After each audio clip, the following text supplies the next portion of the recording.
रमापति राम रमापति कर धन के चहु मिटे बोले संदेह के चहु मिटे बोले संदेह एक जाऊआ कोई जल गया हो एक जाऊआ कोई जल गया हो परशुराम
कहा महाराज परशुराम जी हाथ जोड़ करके बोले कि हे प्रभु, हे राम, हे रमापति, हे लक्ष्मीपति, धनुष को हाथ में लीजिए। कौन से धनुष को हाथ में लीजिए महाराज? जो परशुराम जी ने अपने पास रखा था। उस समय भगवान विष्णु का जो धनुष था वो परशुराम जी को प्रदान किया था।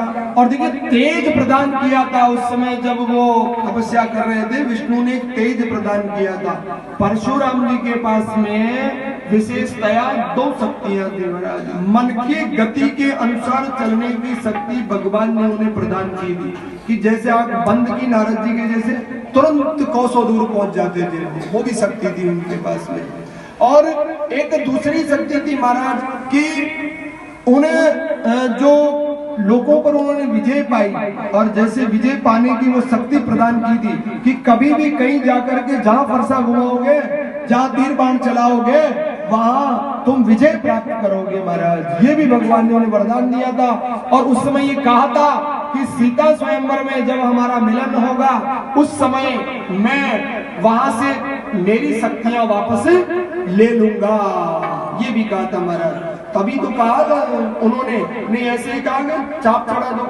जब धनुष तोड़ दिया तो चाप तो अपने आप चढ़ना है महाराज। और जैसे ही चाप चढ़ाने के लिए किया तो ये कहते हैं वाल्मीकि रामायण प्रसंग आता है कि जैसे ही धनुष के बारे में राम जी, जो राम जी थे महाराज, उनको परशुराम जी ने कहा तो उसी समय कहने की जरूरत नहीं पड़ी, धनुष बाण अपने आप ही धनुष हाथ में आ गया महाराज। निकल करके अपने आप राम जी के हाथ में आ गया। और राम जी ने चाप चढ़ा के दे तो चाप आप ही चली गया हूँ, परशुराम मन विस्मय भया हूँ। और इस प्रकार से उत्तम धनुष बाण ले लिया और अपनी वैष्णवी शक्ति जो प्रदान की थी महाराज वो भी उन्होंने ग्रहण कर ली। और वाल्मीकि ग्रहण कर ली, स्तुति की परशुराम जी महाराज ने उनकी। कई जय जय जय रघुकुल केतु भृगुपति गए बनहि तप हेतु। और देखिए एक छोटा सा प्रसंग है, 2 मिनट का समय लूंगा आपका, कि इसी बीच वाल्मीकि रामायण में प्रसंग आता है और अध्यात्म रामायण में भी आता है कि जब परशुराम जी महाराज जो थे वो वहां आए, ये बीच वार्तालाप हुआ। जैसे ही धनुष तीर चढ़ाया तो भगवान ने ये कहा कि परशुराम, मेरे द्वारा छोड़ा गया जो बाण होता है वो खाली नहीं जाता है। तो अब इसके लिए मुझे जगह बता, कहाँ छोड़ू, यहाँ छोड़ू, वहां छोड़ू, वहां छोड़ू, छोड़ना कहाँ है? छोड़ने के लिए जगह चाहिए, क्योंकि राम के द्वारा, नारायण के द्वारा अगर कोई बाण छोड़ा गया तो वो तो खाली तो नहीं जाएगा महाराज। कहा भी आगे प्रसंग आएगा, जयंत को जब मारने के लिए बाण छोड़ा था महाराज तो वो जाना तो था कहीं ना कहीं। तो ये कहा जाना चाहिए कि 2 काम है। एक तो तुम जो मन की गति से चलते हो ना, अपने आप गति है तुम्हारे पास, उस पे छोड़ दो, उसका नष्ट कर दो। या तूने जो अपनी तपस्या थी और इस तपस्या से संपूर्ण लोगों पर विजय प्राप्त करने का जो तप था तुम्हारा, उसको नष्ट कर दूं। बताओ दोनों में से किसे नष्ट करना है?